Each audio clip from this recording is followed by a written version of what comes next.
తెలంగాణ ప్రభుత్వము విద్యాశాఖ తరఫున ఈ 2025 సంవత్సరం లోపల సమ్మర్ క్యాంప్స్ పిల్లలకు ఎలాంటి ప్రమాదాలు లేకుండా నివారించడానికి మనకు సమ్మర్ క్యాంప్స్ ఏర్పాటు చేయాలని నిర్ణయించడం జరిగింది. ఇది 21 జిల్లాల లోపల జరుగుతుంది.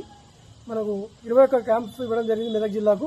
దాంట్లో భాగంగా పాపన్నపేట మండలం లోపల పాపన్నపేట ఉన్నత పాఠశాల లోపల మనం నిర్వహించడం జరుగుతుంది. ఈ రోజు నుంచి 15 రోజుల వరకు జరుగుతుంది.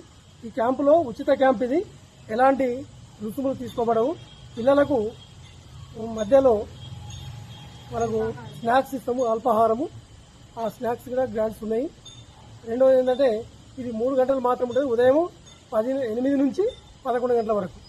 ఈ 3 గంటల లోపల 4 రకాలైనటువంటి ఇన్స్ట్రక్టర్స్ ఉంటారు. ఆ 4 రకాల ఇన్స్ట్రక్టర్లు ముఖ్యంగా ఆటపాటలతో కూడుకున్నటువంటి యాక్టివిటీస్ జరుగుతాయి ఇక్కడ. ఈ ఆటపాటల్లో యాక్టివిటీస్ ఉపయోగించుకొని పిల్లలు